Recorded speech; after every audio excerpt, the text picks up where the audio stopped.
আসসালামু আলাইকুম নাহমাদুহু ওয়া নুসাল্লি আলা রাসূলিহিল কারীম আম্মা বা'দ আউযু বিল্লাহি মিনাশ শাইতানির রাজীম। হজ ও ওমরা প্রস্তুতি গ্রুপের আয়োজনে আমাদের আজকের ওয়েবিনারে স্পেশালি ফিমেল হজ যাত্রীদের জন্য যারা নারীর বিভিন্ন স্বাস্থ্য সমস্যাগুলো নিয়ে হজ হজের সময় বিভিন্ন রকম আপনারা টেনশনে থাকেন, তো তাদের জন্য আমাদের সাথে আজকে এই নারীর স্বাস্থ্য বিষয়ে আলোচনা করবেন চট্টগ্রাম ইন্টারন্যাশনাল মেডিকেল কলেজের মেডিসিন বিভাগের সহকারী অধ্যাপক ডাক্তার আরফানা ইয়াসমিন।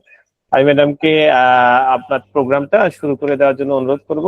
এটাকে আমি একটু সেমিনারের বিষয়ে আরেকটু আপনাদেরকে জানাই রাখি, আপনাদের যাদের কোনো প্রশ্ন থাকবে তারা এখানে চ্যাট একটা বক্স আছে, আপনারা চাইলে চ্যাট বক্সে টাইপ করে দিতে পারেন। আর প্রোগ্রামের শেষে ইনশাআল্লাহ আমরা চেষ্টা করব আপনাদের প্রশ্নগুলার উত্তর দেওয়ার জন্য। যদিও সময় স্বল্পতা আমরা সবকিছু করতে পারবো না, তবে আমরা চেষ্টা করব যতটুকু আমরা প্রশ্নগুলোর উত্তর নিতে পারি। তবে আপনারা যদি চ্যাট বক্সে লিখে দেন তাহলে যিনি প্রশ্ন উত্তর দিবেন তার জন্য সহজ হয়। আমি ম্যাডামকে আজকে প্রোগ্রাম শুরু করার জন্য অনুরোধ করতেছি। আসসালামু আলাইকুম। আসসালামু আলাইকুম ওয়া রাহমাতুল্লাহ। আউযু বিল্লাহি মিনাশ শাইতানির রাজীম। বিসমিল্লাহির রহমানির রহিম। আমার পরিচয় তো ইতিমধ্যে আপনারা ইমরান ভাইয়ের কাছ থেকে জানতে পেরেছেন। আমি ডক্টর আরফানা ইয়াসমিন। এই হজ যাত্রায় নারী স্বাস্থ্য বিষয়ক এই ওয়েবিনারটা আমরা গতবারও করেছিলাম। আমি নিজে হজ করেছি 2024 সালে এবং আমার নিজের অভিজ্ঞতা এবং ওখানে যে কাফেলাতে অন্যান্য নারীদের যে স্বাস্থ্য সমস্যা, আমাকে ওখানেও কিছুটা ওনাদেরকেও সার্ভ করতে হয়েছিল। আবার বিভিন্ন হজ যাত্রীদের কাছ থেকে শোনা অভিজ্ঞতার আলোকে আমি এটা করি। মানে সামনে থেকে দেখা বা নিজে ফেস করা অনেক সমস্যা থাকে। তবে প্রথমেই বলে রাখি, হজের এই সমস্যাগুলা নিয়ে আগে থেকে চিন্তা করার কোনো দরকার নাই। আমরা জাস্ট সতর্ক থাকবো যাতে কোনো সমস্যায় পড়লে আমরা সেটাকে সুন্দরভাবে ম্যানেজ করতে পারি। তাছাড়া মানে ভয়ের কিছু নাই যে অনেক সমস্যা হবে, এই সমাধান করতে হবে, এই ধরনের ভয়ের কিছু নাই। আর গত বছর থেকে কিন্তু হজের ম্যানেজমেন্ট খুবই সুন্দর। আমাদের 2024 সালে একটু মানে পানির স্বল্পতা বা কিছু সমস্যা ছিল আর প্রচন্ড গরম, কিন্তু গতবার থেকে কিন্তু সৌদি গভর্নমেন্টের আয়োজনে হজের ম্যানেজমেন্ট অনেক সুন্দর, যার কারণে সমস্যা অনেকটাই কম। তো যাক, আমরা শুরু করি। প্রথমেই আপনাদেরকে মোবারকবাদ জানাই যে আপনারা আল্লাহর মেহমান হয়ে আল্লাহর ঘরে যাচ্ছেন। আমার মনে হয় দুনিয়াতে এর থেকে বেশি আনন্দের আর কিছু নাই। আল্লাহ রাসূলের কাছাকাছি যাওয়ার থেকে আনন্দের আর বেশি কিছু নাই। আপনাদেরকে প্রথমেই স্বাগতম জানাচ্ছি। সূরা আল বাকারাতে আল্লাহ বলেছেন যে আল্লাহর উদ্দেশ্যে হজ এবং উমরা সম্পন্ন করো, এমন এক ইবাদত যা শুধু আল্লাহর জন্যই, আর্থিক এবং শারীরিক। আর সূরা আল হাজে আল্লাহ বলেছেন যে যেন তারা তাদের জন্য কল্যাণকর বিষয়সমূহ প্রত্যক্ষ করে। এমন জায়গা যেখানে কল্যাণ ছাড়া আর কিছুই নাই, শুধু কল্যাণ আর কল্যাণ। দুনিয়ার কোনো দুঃখ ওখানে স্পর্শ করে না, মনটাও শান্তি দিয়ে ভরে থাকে এবং আসার পরেও অনেকটা সময় আমরা বলি যে পোস্ট হজ ব্লু বা পোস্ট উমরা ব্লু, মানে এই স্মৃতিগুলাই অনেকদিন ধরে কিন্তু আমাদের মধ্যে চলতে থাকে। তাহলে স্বাস্থ্য বিষয়ক পরামর্শের ক্ষেত্রে প্রথমে যেটা বলবো, সবাই একটু মাইক্রোফোনটা অফ রাখলে ভালো হবে। জি, প্রথমে যেটা বলবো সেটা হচ্ছে যে ভ্যাকসিন। আপনারা সবাই নির্দিষ্ট কাফেলাতে যাচ্ছেন, কাফেলা থেকে এটা আয়োজন করা হয় এবং কেউ ভাববেন না যে আমার ভ্যাকসিন দেওয়ার প্রয়োজন নাই। অবশ্যই অবশ্যই হজের ভ্যাকসিন নিতে হবে, এটা লাইফ সেভিং। হ্যাঁ, অনেকে হয়তো অনেক সময় না নিয়ে চলে যাচ্ছে, তাদের কিছু হচ্ছে না, কিন্তু এটার অর্থ এই না যে আমারও হবে না। তাহলে হজের ভ্যাকসিন একদম সময় মতো আপনারা ইতিমধ্যেই নিয়ে নিয়েছেন আশা করি। এখন আমরা একটু বলি যে গ্রসলি হজে আমাদের কিরকম সমস্যাগুলো হতে পারে। আমি মহিলাদের যেই মাসিক সংক্রান্ত সমস্যা প্রত্যেকটা বিষয়ে আলোচনা করব। আচ্ছা, তাহলে সমস্যা কি কি হতে পারে? প্রথমেই সমস্যা যেটা সেটা হচ্ছে গরম। এটা আমরা জানি, এবার হজে অনেক গরম থাকবে। আমি প্রথমে একটু নামগুলা বলি। একটা হচ্ছে অতি গরমে পানি শূন্যতা হয়, প্রস্রাবের ইনফেকশন হয়, যেটা আমরা ইউরিনারি ট্র্যাক্ট ইনফেকশন বলি, গলা ব্যথা খুব কমন সমস্যা, কাশি, শ্বাসকষ্ট, পাতলা পায়খানা, সারা গায়ে অথবা বিশেষ করে পায়ে ব্যথা, পা ফেটে যাওয়া। এছাড়া গর্ভবতী যদি কোনো মায়েরা থাকে, গর্ভবতী মায়েদের সমস্যা, মানসিক চাপ এবং উদ্বেগ, এই জিনিসগুলাই ওখানে আসলে একটু এফেক্ট করতে পারে। তাহলে প্রথমে আমরা একটু আসি যে অতি গরমের পানি শূন্যতার ব্যাপারে আমরা কি করব। অতি গরমে পানি শূন্যতার জন্য আমরা যেটা মাথায় রাখবো, আমাদেরকে প্রচুর পরিমাণে পানি পান করতে হবে। এখন মক্কা মদিনা গেলে যেটা হয়, ওখানে আমাদের মানে বেস্ট নিয়ামত আল্লাহর যে জমজমের পানি অ্যাভেলেবল, আমরা সবসময় কি করি, জমজমের পানিতেই খাওয়ার চেষ্টা করি। এক্ষেত্রে একটা কথা বলি যে জমজমের পানিতে সবসময় লেখা থাকে cold are not cold. Cold গুলা এত বেশি ঠান্ডা যে আমাদের জন্য এটা না খাওয়াটাই সবচেয়ে বেশি ভালো। কখনোই আপনারা কোল্ড পানিটা খাবেন না, খাবেন হচ্ছে নট কোল্ড লেখাটা। এখন আমরা যখন মসজিদুল হারামে থাকি তখন আমরা সবসময় জমজমের পানি খাচ্ছি, কিন্তু অনেক হাজিরা যেটা করেন যে ওখান থেকে জমজমের পানি ভরে আবার হোটেলে নিয়ে আসেন এবং পুরো টাইমটাই কিন্তু জমজমের পানি খান। এই কাজটা করা যাবে না। এই কাজটা কেন করা যাবে না? কারণ জমজমের পানি হচ্ছে হাইলি কনসেন্ট্রেটেড, ওখানে ইলেকট্রোলাইট বেশি, মানে লবণের পরিমাণও খুব বেশি। আপনারা শুনে থাকবেন যে জমজমের পানি খেলে খিদা লাগে না, মানে ওটা অনেকটা ফুডের মতো। তো যার কারণে আমরা কি করব, হারামে থাকলে আমরা অবশ্যই জমজমের পানি খাবো, কিন্তু হোটেলে আমরা চেষ্টা করব যাতে আমরা নর্মাল পানিও একটু খেতে পারি। এতে আমাদের শরীরের পানি শূন্যতাটা বেশ ভালোভাবে পূরণ হবে। আরেকটা কথা বলি, আপনারা সবাই সবসময় ব্যাগের মধ্যে একটা, আমি পরে দেখাবো প্রয়োজনীয় উপকরণের মধ্যে, সবসময় ব্যাগে একটা 250 ml অথবা 500 ml এর বোতল, খালি বোতল ব্যাগে রাখতে হবে। এটা কেন? এটা হচ্ছে যে আপনারা যখন হারামে গেলেন, হয়তো আপনাদের পানির পিপাসা লাগলো, আপনারা দেখলেন যে নট কোল্ড অপশনটা নাই, অনেক সময় থাকে না নট কোল্ড, তাহলে সেই কোল্ড পানিটা তখন আপনি আপনার বোতলে ভরে ফেলবেন, কিছুক্ষণ ব্যাগে রেখে দিবেন, কিছুক্ষণ পরে এটা নর্মাল হয়ে যাবে। তাহলে মোট কথা, ঠান্ডা পানি আমরা খাবো না, যতই পানির পিপাসা লাগুক কোল্ড আমরা কোনোভাবেই খাবো না, কিন্তু খেয়াল রাখবো সারাদিনে যেন আমরা যথেষ্ট পরিমাণ পানি পান করতে পারি। আর যেটা হয় যে আমরা দেখা যায় একবার হয়তো হারামে ঢুকে গেছি, মাতাফে চলে গেছি, এরপরে মনে হয় যে না আর বের হবো না, ওখানেই আমরা থাকবো।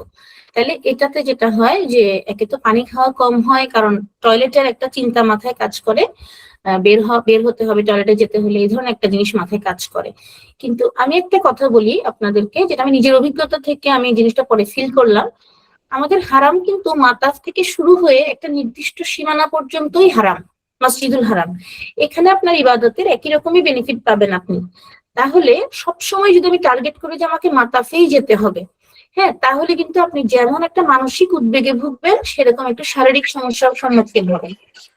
তাহলে আমরা যেটা মাথায় রাখবো যে আমরা মনে রাখবো যে আমরা ওখানে কোনো রকমের অতিরিক্ত টেনশন নেব না, আমরা খুব কুল মাইন্ডে থাকবো, প্রশান্ত মাইন্ডে থাকবো, কারণ আমরা আল্লাহর কাছাকাছি আছি, হারামের ভিতরেই, মসজিদগুলো আমাদের, হোটেলগুলো হারামের এলাকার ভিতরে, যার কারণে দৌড়াদৌড়ি হুড়াহুড়ি করে আমাকে ভিতরেই সবসময় বসতে হবে, এই মানসিকতা রাখা যাবে না। আমি মাথায় রাখবো যে আমি যেখানে জায়গা পাবো, পুরাটাই আল্লাহর ঘর, সবকিছুই ওনার সান্নিধ্যে, আমি যেখানে জায়গা পাবো, ওইটা হোক মসজিদের আপনার যে সামনের বারান্দাটা, উঠানটা আর কি, ওখানে হোক, রাস্তায় হোক, যেখানে হোক, আমি প্রশান্ত চিত্তে ইবাদত করতে পারলেই হইলো। তাহলে সেই জন্য আমরা ব্যাগে সবসময় একটা হালকা জায়নামাজ রাখবো, যাতে রাস্তাঘাটে যদি পড়তে হয় আমি বিছাতে পারি, আর আমি যেখানে জায়গা পাবো ওখানেই বসবো। এবং আমার যদি বাথরুমে যাওয়ার প্রয়োজনে মসজিদুল হারাম থেকে, মাতাফ থেকে বের হয়ে আসতে হয়, আমরা বের হয়ে আসবো, কারণ এই যে বাথরুম চেপে রাখতে রাখতে না করতে করতে কিন্তু ইনফেকশন ডেভেলপ করে। তাহলে আমরা এই জিনিসটা মনে রাখবো। তাহলে আমরা প্রচুর পরিমাণে পানি খাবো, অবশ্যই নট কোল্ড, এবং জমজমের পানির পাশাপাশি নর্মাল পানিও আমরা খাবো।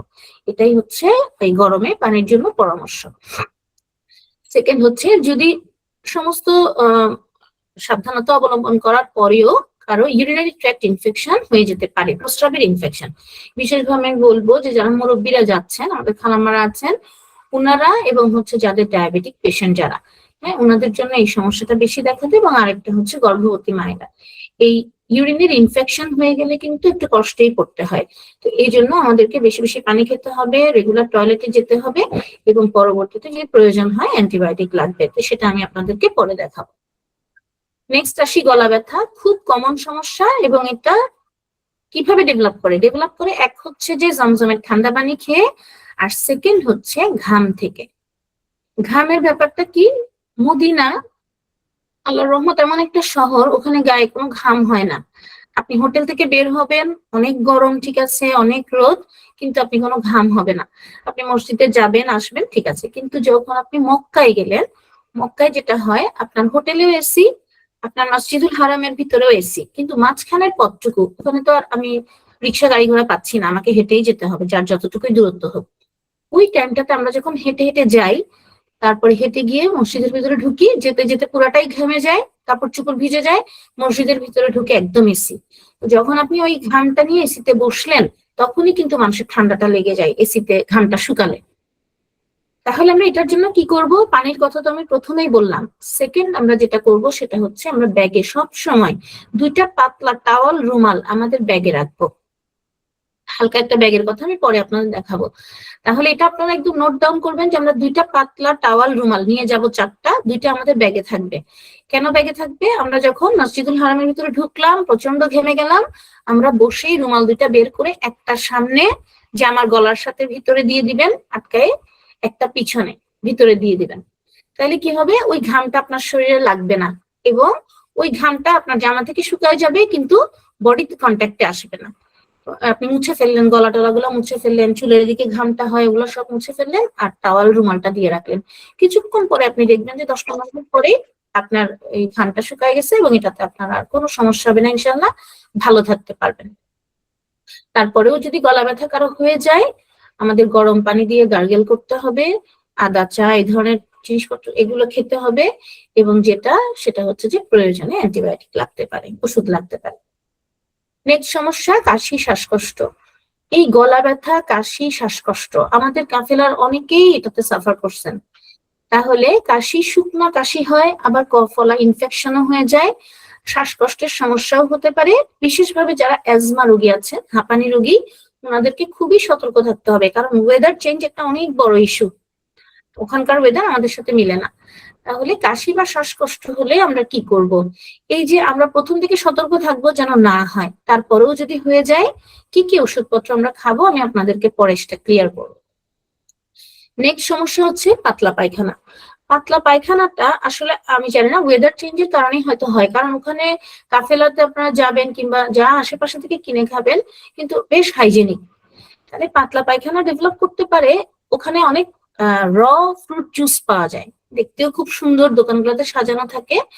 এই র ফ্রুট জুস গুলা খেলে কিন্তু পেট নরম হয়ে যায়, এটা একটু মাথায় রাখবেন আপনারা। হজের কার্যক্রম শেষ না করা পর্যন্ত আপনারা এই র ফ্রুট জুস গুলা খাবেন না, যেটা দোকানে পাওয়া যায় আর। তাহলে এই জিনিসটা খাবেন না, আর খাওয়া দাওয়ার ব্যাপারে একটু সতর্ক থাকবেন। হ্যাঁ, একসাথে বেশি খাওয়া যাবে না, একটু নিয়ম মতো খাবেন আর কি। তারপরেও যদি পাতলা পায়খানা কারো হয়, পরবর্তীতে আমি দেখাবো যে কিভাবে আমরা সেটাকে কমব্যাট করবো। সারা গায়ে অথবা বিশেষ করে পায়ে ব্যথা, এটা আসলে হওয়াটা খুব স্বাভাবিক, কারণ আমরা দেখা যায় কি যে আমাদের দেশে তো আমরা দৈনন্দিন এত হাঁটা চলা করি না, যার কারণে হজে গিয়ে প্রথমে যেটা হয় যে মসজিদ থেকে, হোটেল থেকে মসজিদের দূরত্ব, এটা আমাদের প্রথমে একটু ধাক্কা লাগে যে প্রতিদিন আমি এটা হেঁটে যাব, হেঁটে আসবো, কোনো তো ট্রান্সপোর্ট নাই। এক হচ্ছে এই হাঁটাটা, সেকেন্ড হচ্ছে আপনি হজের সময় যেটা হাঁটতে হয় আমাদেরকে একটু, আপনি আরাফার ময়দানে গেলেন, ওখান থেকে মুজদালিফা গেলেন, মুজদালিফা থেকে যে জামারা, হ্যাঁ ওখানে আমাদেরকে হাঁটতে হয়েছিল। তাহলে এই যে হাঁটাগুলা, এই হাঁটাগুলোর জন্য গায়ে অথবা পায়ে ব্যথা হতে পারে, খুব স্বাভাবিক। তাহলে ব্যথার জন্য আমরা পরবর্তীতে, খুব বেশি ব্যথা হলে আমরা কি ওষুধ খাবো সেটা আমরা আপনাদেরকে দেখাবো।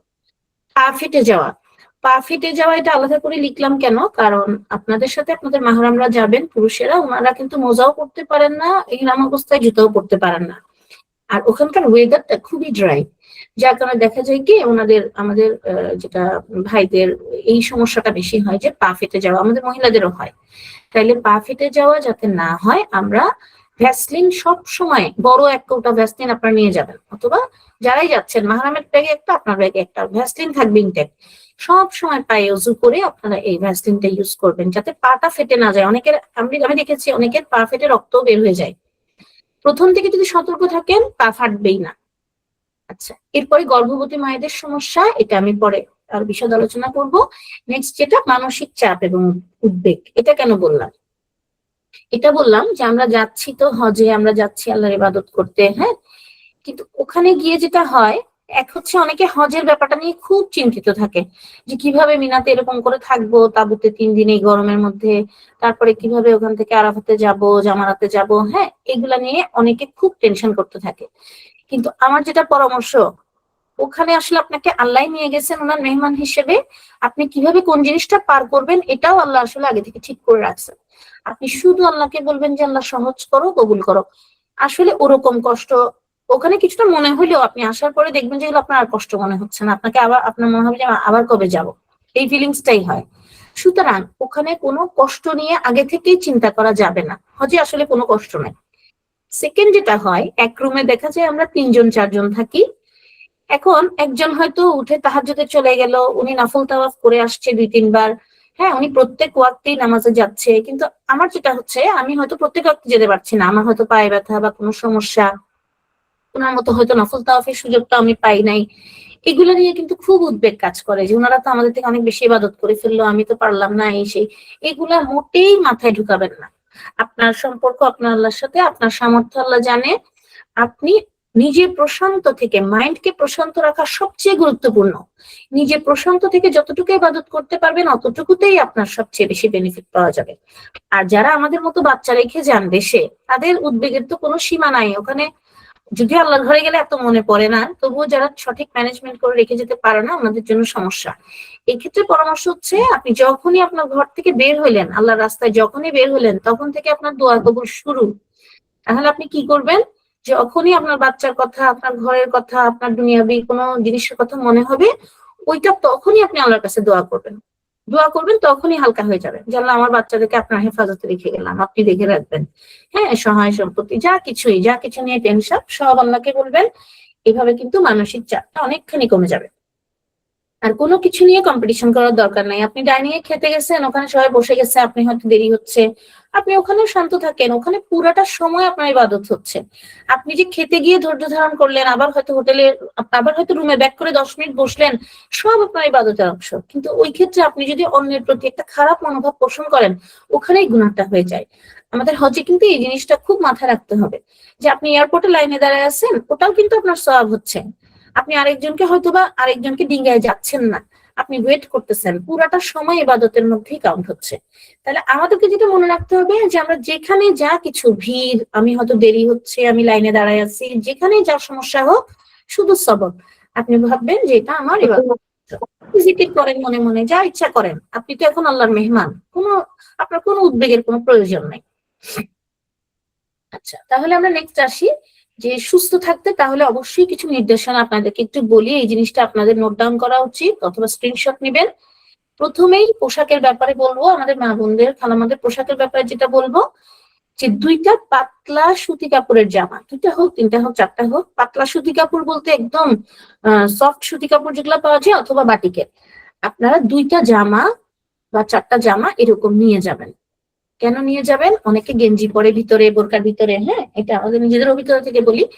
আপনারা মোটা কাপড়ের এই যে গেঞ্জি কাপড়গুলা নিবেন না, আপনারা পাতলা সুতি কাপড়ের জামা নিবেন। কারণ আপনারা দেখবেন যে আপনি যখন হোটেল থেকে মসজিদুল হারামে গেলেন মক্কায়, আপনি পুরো ভিজে যাবেন, আবার হয়তো শুকায় গেল, আবার যখন মসজিদ থেকে হোটেলে আসবেন ওই জামাটা কিন্তু ভিজে যাবে। তাহলে আপনি কি করবেন, হোটেলে এসে, আপনার কিন্তু হোটেলে বেশি সময় থাকবে না, আপনাকে বারবার যাওয়া আসাই করতে হবে। তাহলে হোটেলে এসেই আপনি যদি ওই জামাটা জাস্ট একটা মগের মধ্যে একটুখানি ডিটারজেন্ট দিয়ে ধুয়ে মেলে দেন, হোটেলের ভিতরেই আপনাকে রশি টানায় মেলতে হবে, মেলে দেন, আপনি পরবর্তীতে আবার আরেকটা জামা পরে আস্তে আস্তে ওই জামাটা শুকায় যাবে। ওখানে ওয়েদার এরকম। কিন্তু মোটা জিনিস হলে শুকায় না, লিলেনের বোরখা, লিলেনের খিমার, তারপর গেঞ্জি কাপড়ের জামা, এগুলো কিন্তু শুকাইতে চায় না। সেই ক্ষেত্রে আপনার পাতলা ড্রেসগুলো যদি ভিতরে পরেন, আপনি একটা মেলে রেখে আস্তে আস্তে একটা শুকায় যাচ্ছে, আপনার কোনো অসুবিধা হবে না ইনশাল্লাহ। এটা মাথায় রাখতে হবে। ছাতা মাস্ট, ছাতা হালকা ছোট ছাতা ব্যাগে রাখতেই হবে। সানগ্লাস খুব ইম্পর্টেন্ট, হ্যাঁ ওখানেও পাওয়া যায়, ওখানে তো আপনার সবকিছুই ভর্তি ইয়েতে, আমরা যেখানে ছিলাম ওই একটা মিসফালা, সব দোকানপাট আছে। তবুও আমি বলি প্রয়োজনীয় জিনিসগুলো নিজের সাথে রাখা ভালো, কারণ হোটেল থেকে বের হয়ে কেনাটাও একটা সমস্যা। তাহলে সানগ্লাস অবশ্যই থাকবে। নেক্সট একটা খুব প্রয়োজনীয় জিনিস, সেটা হচ্ছে পানির স্প্রে বোতল। ছোট, বেশি বড় নিবেন না, ছোট। আমি যেটা করেছিলাম, মিনিসোতে পাওয়া যায় খুব সুন্দর ছোট ছোট স্প্রে বোতল, এখন আরএফএলও বের করেছে, আপনারা চাইলে ওখান থেকেও নিতে পারেন। এই পানির স্প্রে বোতলটা হচ্ছে ওখানে একটা নেয়ামত। কিরকম? আপনি এই বোতলে জমজমের ঠান্ডা পানিটা ভরে রাখবেন সব সময়। তাহলে আপনি যখনই মনে করেন হোটেল থেকে বাইরে বের হলেন, ওখানকার ওয়েদারটা এরকম যে রোদটা মুখের মধ্যে এসে, হাতের মধ্যে, ওপেন জায়গাগুলোতে এসে মনে হয় যেন সুইয়ের মতো ফুটে, এত গরম মনে হয়। তাহলে তখন আমরা যেটা করতাম, যে পানির স্প্রেটা বের করে আপনি মুখের মধ্যে একটু স্প্রে করবেন, স্প্রে করে মুখে, হাতে, যে জায়গাগুলো ওপেন আর কি, স্প্রে করে আপনি যদি একটু ঠান্ডা বাতাস করেন, আমি পাখার কথাও বলবো, ছোট্ট একটা পাখা। বাতাস করলে না এই মুখের ঠান্ডাটা পুরো শরীরে মনে হয় যেন স্প্রেড করে যায়, একদম গরমটা ইনস্ট্যান্ট রিলিফ হয়ে যায়। তাহলে আমার চোখে একটা সানগ্লাস থাকতে হবে, একটা ছাতা থাকতে হবে, একটা স্প্রে বোতল ব্যাগে থাকতে হবে সবসময়, যেটাতে সবসময় পানি থাকবে। এরপরে এটা আমি আগেও বলে দিছি যে জমজমের ঠান্ডা পানি কখনো খাওয়া যাবে না। আমরা কি খাবো? Not cold. 250 মিলির একটা বোতল ব্যাগে রাখতে হবে। আমি 250 মিলি বললাম কেন? কারণ সবসময় ক্যারি করতে হয় দেখে। কেউ যদি 500 মিলি ক্যারি করতে পারেন, কোনো সমস্যা নাই, রাখতে পারেন, যেটাতে আমরা ঠান্ডা পানিটা ভরে রাখবো গরম হওয়ার জন্য। আর সব সময় এক বোতল পানি ব্যাগে থাকতে হবে। এবারে 2 অথবা 3টা চেম্বার আছে এমন একটা হালকা ব্যাগ, যেটা পিঠের 2 দিকে ঝুলিয়ে নেওয়া যায়। এই জিনিসটা আপনারা একটু নোট করেন। এটা আপনারা ব্যাগের দোকানে গিয়ে হালকা ওজনে, একদম হালকা, মোটামুটি একদম মানে মাঝারি থেকে ছোট, বেশি বড় না, ছোট একটা ব্যাগ হলে হবে। এরকম একটা হালকা ব্যাগ পিঠের 2 দিকে ঝুলায় নেওয়া যায় মতো এই ব্যাগটা আপনারা অবশ্যই কিনবেন। 2-3টা চেম্বার থাকলে সুবিধা হচ্ছে আপনার, যেমন একটা তাওয়াফের তসবিহ রাখতে হবে, ছোট ছোট কিছু জিনিস রাখতে হয় সাথে। তাওয়াফের তসবিহ রাখতে হবে, হয়তো ছোট একটা পমেট রাখলেন, হয়তো ব্যাগের কার্ডটা, হোটেলের কার্ডটা আপনার ব্যাগে রাখতে হবে। নেক্সট চেম্বারে আপনি আপনার ভিসা, ওখানকার যে পারমিশন, সবকিছু কিন্তু রাখতে হয় একটা প্যাকেটে করে। সেকেন্ড ইয়েটাতে আপনি ওটাই রেখে দিলেন, ওটা আপনি আর খুললেন না। পুলিশ যদি প্রয়োজনীয় চেক করতে চায়, সেক্ষেত্রে আপনি খুলে ডকুমেন্টটা খুব সহজে বের করে দিতে পারবেন। এবং থার্ড চেম্বারটা থাকবে বড়, ওখানে আমার এই পানির বোতলের পাশে আলাদা চেম্বারও থাকে। পানির বোতল, আমার একটা জায়নামাজ, আমার 2টা টাওয়াল, রুমাল, আমার কিছু রিয়াল যদি আপনি ব্যাগে রাখতে চান অবশ্যই রাখা উচিত। রিয়াল, মোট কথা প্রয়োজনীয় জিনিসগুলো আপনি লাস্ট চেম্বারটাতে রাখলেন। তাহলে এটাতে খুব সুবিধা হবে কি, আপনি তাওয়াফে ঢুকতেছেন, চট করে আপনি তাওয়াফের ইয়েটা, তসবিটা নিয়ে নিতে পারতেছেন। আপনাকে বারবার, আর ওখানে তো খুব মানে ভিড়ও থাকে, সেই জন্য সবকিছু যাতে খুব সহজে নেওয়া যায়। আর একটা কথা হচ্ছে, ছোট্ট একটা টিফিন বক্স এখান থেকে কিনে নিয়ে যাবেন। আরএফএল পাওয়া যায় একদম ছোট ছোট একটা টিফিন বক্সে কিছু খেজুর, পারলে কিছু বাদাম, এটা আপনি বক্সে সব সময় ব্যাগের ভিতর রাখবেন। কখনো যদি মনে হয় যে আপনার একটু ক্ষুধা লাগলো, ওখানে আপনি আসতে চাচ্ছেন না এত দূর হোটেলে, আপনি ওখানে বসেই খেতে পারেন।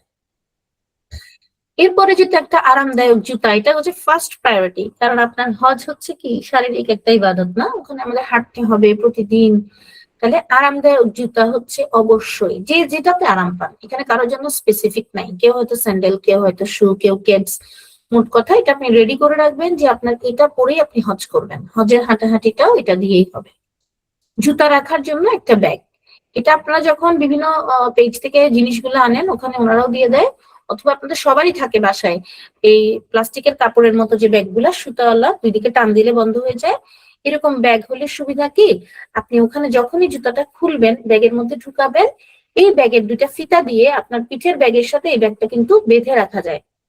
এটা অবশ্যই বেঁধে রাখতে হবে। আমার আমার এক ছোট বোন, যে আমার আগে হজে গিয়েছে, ও আমাকে এই অ্যাডভাইসটা খুব দিয়েছিল, কিন্তু আমি একটা সময়ে জুতার ব্যাগটা বেঁধে রাখতে ভুলে যাওয়ার কারণে, ওই যে হারামে অনেক সময় ওখানকার পুলিশরা ম্যানেজমেন্ট করতে এসে খুব দ্রুত সরে যেতে বলে, তখন ওই এক্সট্রা ব্যাগ কিন্তু নেওয়ার কথা মনে থাকে না সাথে।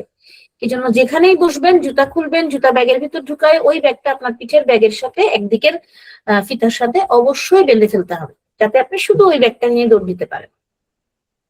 আচ্ছা, 4টা টাওয়াল, রুমাল, এটা আমি আগেও বলেছি। একটা ছোট হাত পাখা ওখানে পাওয়া যায়, মক্কা মদিনাতেও পাওয়া যায়, ছোট ওই যে জাপানি মেয়েরা যেগুলো ইউজ করে আর কি, ওগুলো হলে খুব হালকা। তাহলে একটা ছোট হাত পাখা থাকবে আমাদের।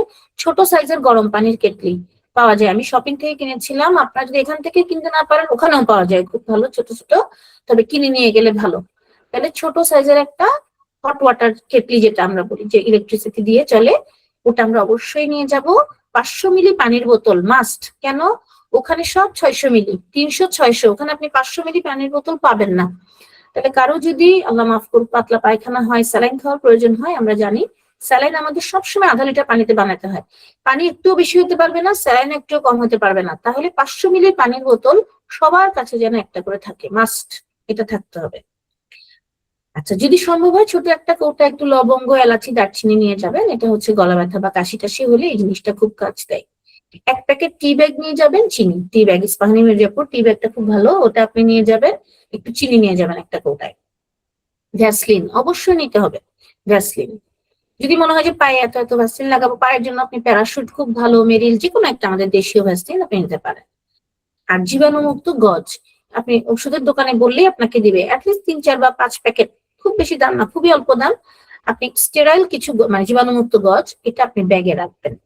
কেন রাখবেন আমি বলি। ওয়ান টাইম ব্যান্ডেজ অবশ্যই ব্যাগে রাখবেন। জীবাণুমুক্ত গজটা কেন রাখবো আমরা?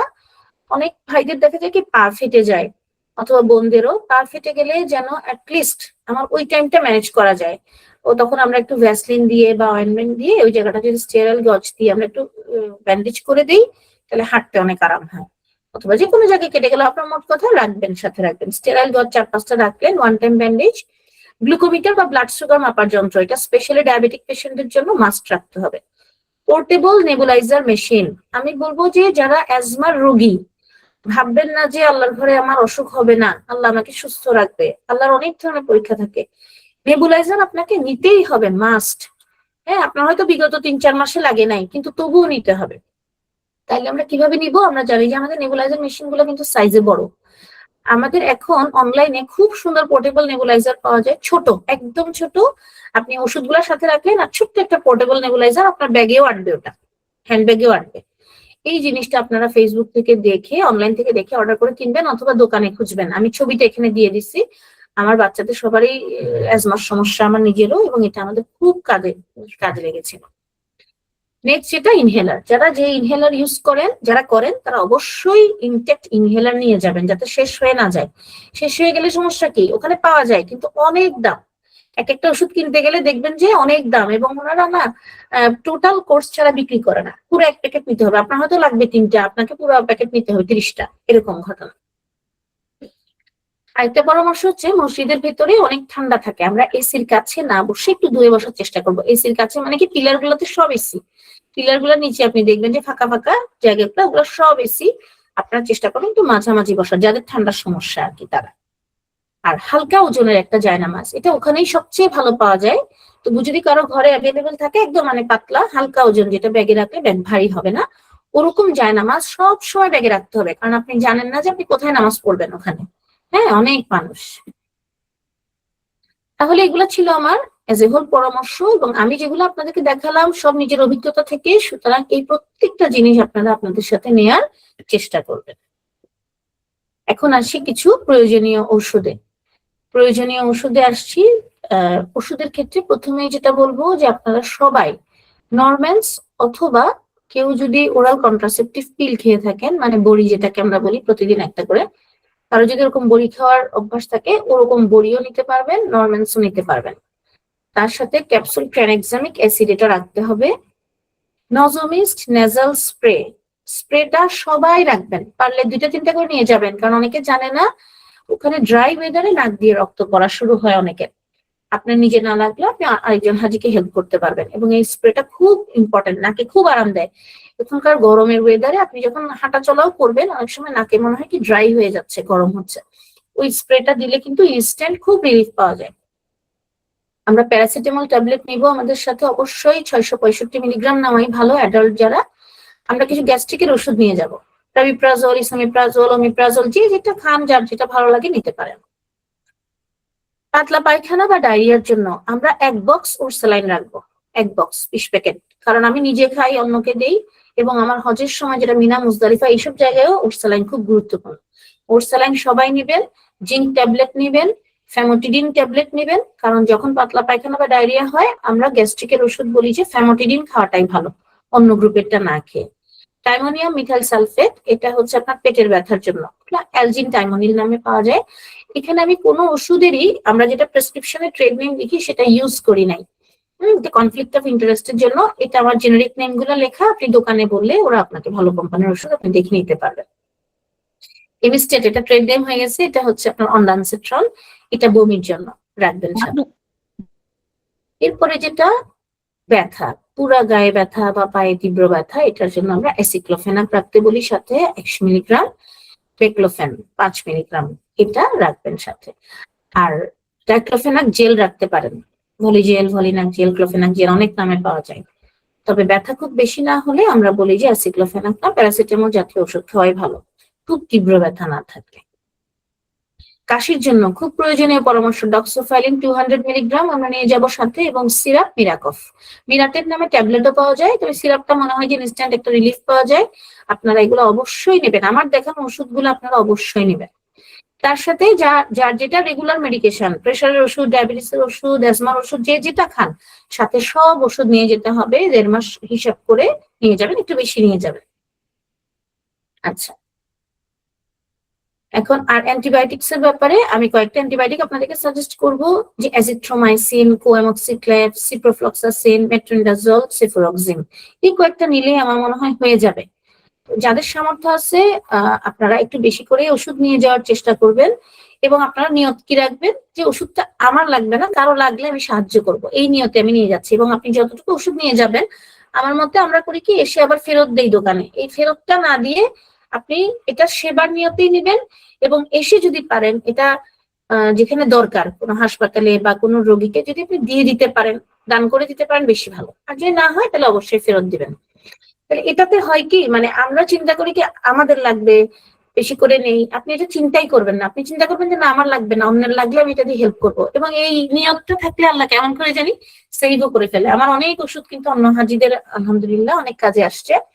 তাহলে নিয়ত রাখবেন এটাই, এরপর আপনার লাগলে সেটা আল্লাহ ভরসা, আপনিও খাবেন ওখান থেকে। এখানে মেনলি যেটা বলবো যে গলা ব্যথার জন্য সবচেয়ে ভালো কোয়ামক্সিক্লেভ। আপনারা এগুলো একটু নোট ডাউন করে নেন, আমি এতগুলো কথা স্লাইডে লিখি নেই।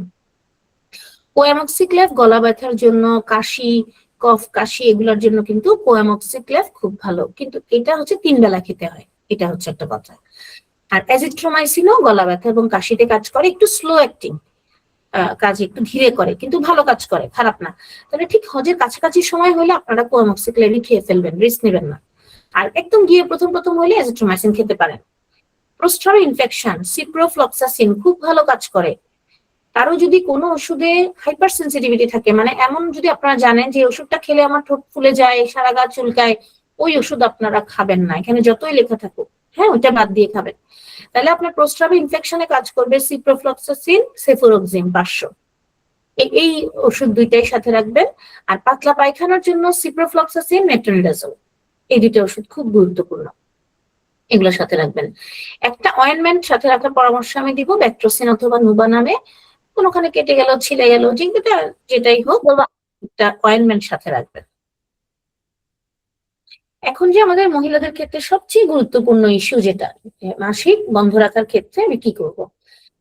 মাসিক বন্ধ রাখার ক্ষেত্রে পরামর্শ হচ্ছে মাসিক শুরুর 10 দিন আগে থেকে ট্যাবলেট নরম্যান্স দিনে 3টা করে খাবেন।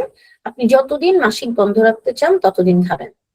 এখানে একটা কথা বলি, কারো ক্ষেত্রে দুই হলেও, হ্যাঁ আপনারা একটা স্ক্রিনশট নিয়ে রাখতে পারেন। এটা হচ্ছে কি 2টা করে খেলেও কিন্তু কারো হয়ে যায়, কিন্তু আমরা এটা একটু ওভার প্রোটেকশনের জন্য 3টা করে বলি। হ্যাঁ, তো আপনারা সম্ভব হলে 3টা করে খাওয়াটাই ভালো, যতদিন মাসিক বন্ধ রাখতে চান ততদিন। আচ্ছা, এখন যেটা সমস্যা হয়, অনেকের দেখা যায়, আমাদের ওখানে এরকম আমরা দেখেছি যে 3টা খাওয়াকালীনও অনেকের কি হয়, মাসিক শুরু হয়ে যায়, এরকম হয়। তাহলে এমন যদি হয় যে ওখানে গিয়ে এরকম দেখা গেল, মাসিকের ব্লাড দেখা গেল, তখন খুব টেনশনের কোনো কারণ নাই। আপনারা জাস্ট কি করবেন, ওষুধের ডোজটাকে ডবল করবেন। যারা 3টা করে খাচ্ছিলেন ওরা তখন 2টা 6টা করে খাবেন।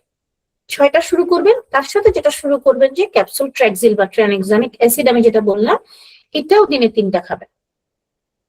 তাহলে এই ট্র্যাক্সিল ওষুধটা খাবেন, রক্ত যতদিন পর্যন্ত দেখা যাবে ততদিন, তারপর আপনি এটা বন্ধ করে দিতে পারবেন, কিন্তু 2টা করে নরমালসটা আপনি কন্টিনিউ করবেন। এটা হচ্ছে পরামর্শ। 2টা করে একদম কমপক্ষে 15-20 দিন কন্টিনিউ করে আস্তে আস্তে আবার একটাতে আসতে পারবেন। হ্যাঁ, কারো যদি দেখা যাচ্ছে না ডোজ কমানোর সাথে সাথেই আবার মনে হচ্ছে স্পটিং, তাহলে 2টা করেই চলবে। মোট কথা ওখানে আমরা যাতে ওখানে যেন সময়টা আমার মিস না হয়, আমার যেন এমন কন্ডিশন না হয় যে বেশি দিন সাফার করতে গিয়ে আমি মসজিদুল হারামে যেতে পারছি না, তাওয়াফ করতে পারছি না, এরকম কন্ডিশনটা এড়ানোর জন্যই কিন্তু আমরা ওষুধটা খাই। সেজন্য পরামর্শ হচ্ছে ওষুধের মাত্রা একটু বেশি হলেও এটা শরীরে ক্ষতি করবে না, তবে একটা কথা, একটু আপনারা মাইক্রোফোন মিউট রাখেন। এটা অনেকের হয় কি আবার, যে নরমালসটা খেলে মনে হয় যেন মুখ টুক শরীর গুলো ফুলে যাচ্ছে। হ্যাঁ, এরকম যদি মনে হয়, কেউ যদি আগে খেয়ে থাকেন বা অভিজ্ঞতা থাকে, তারা কিন্তু ওরাল কন্ট্রাসেপটিভ পিল যেগুলো পাওয়া যায়, নর্ডিক 28, সুখী, মানে অনেক নামেই পাওয়া যায়। হ্যাঁ, আপনাদের যার যেটা বডির সাথে অ্যাডজাস্টেবল ওইটাও খেতে পারেন। ওসিপি খেলে কি হবে, একটা করে খেলেই হবে। আর নরমেন্স এর ক্ষেত্রে ডোজ বেশি। হ্যাঁ, দুই ধরনের মেডিকেশন, ডোজ বেশি, এটা আপনারা মাথায় রাখবেন। তবে যে যেটাই খান সাথে নরমেন্স বেশি করে নিয়ে যেতে হবে, কারণ আপনি যখন জন্ম নিয়ন্ত্রণের বড়ি খাচ্ছেন একটা করে, তখন যদি স্পটিং দেখা দেয় আপনাকে সাপোর্ট দিবে নরমেন্স। তাইলে সবাই আমরা এক বক্স নরমেন্স নিয়ে যাব, যাদের সামর্থ্য আছে একটু বেশি নিয়ে যাবেন। ওখানে অনেক মা বোনরা সমস্যায় পড়ে কিন্তু ওষুধ পায় না, আবার কিনতে গেলে অনেক দাম নেয়, যার কারণে আপনি অন্যকে হেল্প করার মানসিকতা রেখে একটু বেশি ওষুধ যাদের সামর্থ্য থাকে তার নিয়ে যাবেন। এখন গর্ভবতী নারীদের ক্ষেত্রে কি করণীয়? অনেক প্রেগনেন্ট মহিলারাও হজে যায়। সেটা হচ্ছে যে অবশ্যই হজে যাওয়ার আগে আমরা গাইনি ডাক্তারের পরামর্শ নিব, প্রয়োজনে মেডিসিন স্পেশালিস্টের পরামর্শ নিব এবং একটা ফিটনেস সার্টিফিকেট নিব যে না আমি ফিট। শারীরিকভাবে ফিট না থাকলে তো আপনি হজে ইবাদত করতে পারবেন না। হজ তো পুরোপুরি শারীরিক ইবাদত, আর্থিক আর শারীরিক। তাহলে আমাকে ফিটনেস সার্টিফিকেটটা নিতে হবে, প্রয়োজনীয় ওষুধ এবং ডাক্তারের প্রেসক্রিপশনটা সঙ্গে রাখতে হবে, মাস্ট। হালকা ব্যাগ নিতে হবে, অনেক রেস্ট নিতে হবে। এক্ষেত্রে বলি যারা বয়স্ক থাকেন, অনেকে মুরব্বীদের সাথে যাচ্ছেন, প্রত্যেক বেলায় হারামে গিয়ে নামাজ পড়তে হবে, এটা চিন্তা করে টক্সিক হওয়ার কোনো প্রয়োজন নাই। আপনার শরীরে যতটুকু কুলায়, মুরব্বী মানুষদের ক্ষেত্রে আপনারা 5 বেলা যাতায়াত করা আসলেই কঠিন।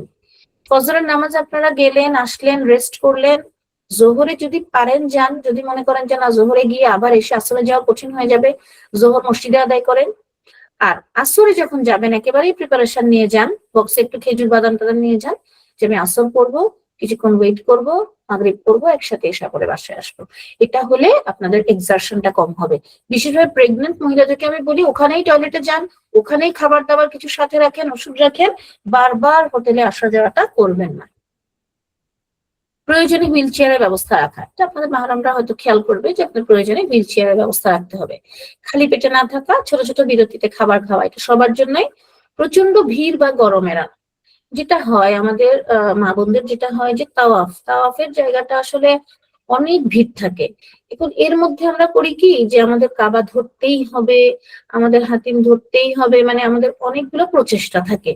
আমাকে খেয়াল রাখতে হবে যে আমাদের আয়েশা রাদিয়াল্লাহু তাআলা আনহা তাওয়াফ করতেন দূরে দিয়ে, হ্যাঁ, যাতে কোনো পুরুষের সাথে আমার ধাক্কা না লাগে। হজের পুরো সফরটাতে আপনি যদি এই যে যারা নন মাহরাম ওদের সাথে যদি আপনি টাচে না আসতে পারেন, কোনো টাচ যদি আপনি না লাগে শরীরে, এটা হচ্ছে সবচেয়ে উত্তম। তাওয়াফের ওখানে এত ঠেলাঠেলি যে আপনি যদি খুব কাছে দিয়ে তাওয়াফ করতে চান আপনি কষ্টে পড়বেন, আবার যদি এই ভিড়ের মধ্যে গিয়ে কাবা ধরতে চান সেখানেও কিন্তু আপনি খুব কষ্টে পড়বেন। তাহলে আমার প্রেগনেন্ট মহিলাদের, আমাদের গর্ভবতী মা বোনদের জন্য আমার উপদেশ হচ্ছে আপনারা এই কাজগুলো দয়া করে করবেন না। হ্যাঁ, আল্লাহ আপনাকে সুযোগ করে দিল, আপনি যেতে পারলেন, খুব ভালো, কিন্তু আমাকে ধরতেই হবে, আমাকে যেতেই হবে, এই ভিড়ের মধ্যে ঠেলাঠেলি করে না, এটা কখনো করবেন না। শরীরের রিস্কটা নেবেন না। আপনারা তাওয়াফ করবেন কোন দিক দিয়ে, একটু দূরে দূরে, পথ একটু বেশি হলেও যাতে একটু ভিড় মুক্ত, আপনারা শুধুভাবে শ্বাস যাতে নিতে পারেন এটা খেয়াল রাখবেন, এবং একটু দূরে দিয়ে তাওয়াফ করবেন। ব্যাগে পানির বোতল রাখবেন, পানি খাবেন বারবার, এটাই হচ্ছে আমার পরামর্শ। আর এটা রাখবেন তাওয়াফের সময়, সবসময় তাওয়াফের তসবিটাও সাথে রাখবেন, তাহলে গুনতে সুবিধা। আচ্ছা, এখন আমার স্বাস্থ্য বিষয়ক পরামর্শ নিয়ে এটাই এতটুকুই কথা ছিল। নেক্সট যেটা, এটা হচ্ছে সেই পোর্টেবল নেবুলাইজার মেশিন, ঠিক যতটুকু দেখা যাচ্ছে এতটুকুই। তাহলে এই মেশিনটা আমরা চেষ্টা করব সাথে রাখার, উইথ ওই সলিউশন গুলো যেগুলো আমরা দিয়ে নেবুলাইজ করি ওগুলো আমরা রাখবো। এটা হচ্ছে স্প্রে কোম্পানির বের করা একটা হজ উমরার জন্য যে সুগন্ধিবিহীন সাবান, সুগন্ধিবিহীন ভ্যাসলিন, টুথপেস্ট, ওনারা এটা বের করেছেন। আপনারা যদি এটা মার্কেটে অ্যাভেলেবল পান, ওনারা তো দাবি করছেন এটা অ্যাভেলেবল, আপনারা পেলে এই জিনিসটা নিয়ে যাবেন, খুব কাজে আসে ওখানে। ভ্যাসলিন তো আসলে ওই মাহরাম ইহরাম অবস্থায়ও ভ্যাসলিন না দিয়ে থাকাটা ওখানে কঠিন, খুব ড্রাই ওয়েদার, যার কারণে এরকম সুগন্ধি মুক্ত ভ্যাসলিন যদি নিয়ে যাওয়া যায় খুব ভালো। আর সাবানের ব্যাপারে কোনো চিন্তা নাই, ওখানে সৌদি সরকার যেখানে যেখানে আপনার সুগন্ধি মুক্ত সাবান দরকার ওখানে সব হ্যান্ড ওয়াশও ওরকম, সবকিছু ওরকম, ওগুলাই আপনারা ইউজ করতে পারবেন। সবশেষে আমি একটা কথা বলি, সেটা হচ্ছে যে হজে যাওয়ার আগে আপনারা হজের আধ্যাত্মিক শিক্ষা, ডক্টর খন্দকার আব্দুল্লাহ জাহাঙ্গীর ওনার লেখা ওই আধ্যাত্মিক শিক্ষা, জাস্ট বইটা হচ্ছে 20 পৃষ্ঠা, পড়তে আপনার সময় লাগবে 5 মিনিট। এত ভালো একটা বই, যেটা পড়ে আপনি যদি হজে যান, আপনার হজের সফরটা আমি আশা করি একদম মানসিক চাপ মুক্ত থাকবে এবং খুবই ইফেক্টিভ হবে। হ্যাঁ, ওটা আপনারা অবশ্যই পড়বেন। এবং সেকেন্ড হচ্ছে যে উম্মে সাইমা তাসকিয়া আপার বাইতুল্লাহ বইটা আমি সাজেস্ট করি। এটা আমি সাজেস্ট করি কেন, আমি স্বাস্থ্যের বাইরে আর একটু কথা বলি। কারণ আমরা যে কোন জায়গায় যাচ্ছি আসলে আমরা এটা নিজেরাও, আমার মনে হয় যতক্ষণ থাকি আমাদের ফিলিংসটা কম আসে, চলে আসার পরে আরো মনে হয় যে আমি আরো কেন মসজিদে থাকলাম না, আর একটু কেন ইবাদত করলাম না, এরকম মনে হয়। তাহলে এমন একটা জায়গায় যাচ্ছি যেখানে আল্লাহ, আল্লাহ রাসূল, যেখানে ফেরেশতারা, আমাদের সমস্ত নবীরা ওখানে গেছেন, কিন্তু আমরা তো যখন যাই তখন তো আর আমরা কাউকেই পাই না। তাহলে না আমাদের রাসূল আছে, না আমাদের রাসূলের সেটআপ আছে, না সেই যুগের কিছু আছে।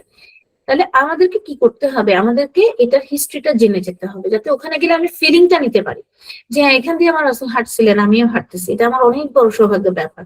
তাহলে এই ফিলিংসটা যে আপনি যদি নিতে চান, আপনি চেষ্টা করবেন যে উম্মে সাইমা তাসকিয়া আপার বাইতুল্লাহ বইটা একটু পড়ে যেতে। তাহলে আপনি যখন জিয়ারাতে যাবেন, বিভিন্ন স্পটে যাবেন, উহুদের পাহাড়, এই আপনার যে ইয়েগুলা আছে, আদার স্পট গুলা আপনি গেলেন, মসজিদে কিবলাতাইন, কুবা, এগুলোতে আপনি যখন যাবেন তখন আপনার অন্যরকম একটা ফিলিংস হবে। হ্যাঁ, এত আধুনিক স্থাপত্যের মধ্যেও আপনি সেই যুগে হয়তো বা কিছুটা ফিল করবেন আমাদের রাসূলকে, আল্লাহর রহমত।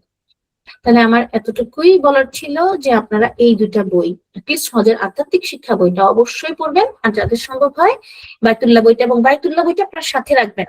আপনি দেখবেন হজের ময়দানে আপনার যে কোনো সমস্যা আপনি এই বইটা উল্টালে সমাধান পাবেন, এটা খেয়াল করবেন। আর আমাদের উম্মে সাইমা তাসকিয়া আপার একটা গ্রুপও আছে, হজ উমরা গ্রুপ, ফিমেলদের জন্য। পারলে আপনারা ওখানে অ্যাড হবেন, হোয়াটসঅ্যাপ গ্রুপে। খুবই উনি সবসময় অ্যাক্টিভ থাকেন প্রত্যেকটা সব রকম সহায়তা দেওয়ার জন্য। এটাই, আল্লাহ আপনাদের সবার প্রচেষ্টাকে কবুল করুক। সবশেষে আপনাদের এই জায়গাগুলো পার করেই হজ শেষ করবেন, জাবালে রহমত, আরাফাতের ময়দান, মিনা, মুজদালিফা এবং জামারাত। প্রত্যেকটা জায়গাতেই কিছুটা ভিড় থাকবে, কিন্তু সব জায়গায় খুবই শান্তির। আমি এটাই দোয়া করবো আপনাদের সবার জন্য, আল্লাহ আপনাদের সবাইকে হজ মাবরুর নসিব করুক, আল্লাহ আপনাদের সমস্ত প্রচেষ্টা কবুল করুক, সবকিছু সহজ করুক। সবশেষে হচ্ছে নফল তাওয়াফটা, যেটা সরি আমাদের তাওয়াফটা, হজের যে তাওয়াফটা, এটা ফরজ করতেই হবে। এতটুকুই ছিল আমার বলার। এখন আপনাদের থেকে শুনি, আপনাদের যদি কোনো কোয়েরি থাকে। আসসালামু আলাইকুম। একটু কিছু প্রশ্ন ছিল আসলে ওই ইয়াতে, চ্যাট বক্সে। ম্যাডাম কি চ্যাট বক্সটা দেখতে পাচ্ছেন? আচ্ছা, চ্যাট বক্সটা আমি বের করি।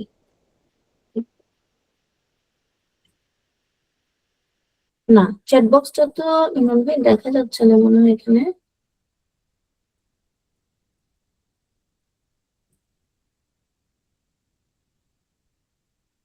Info messages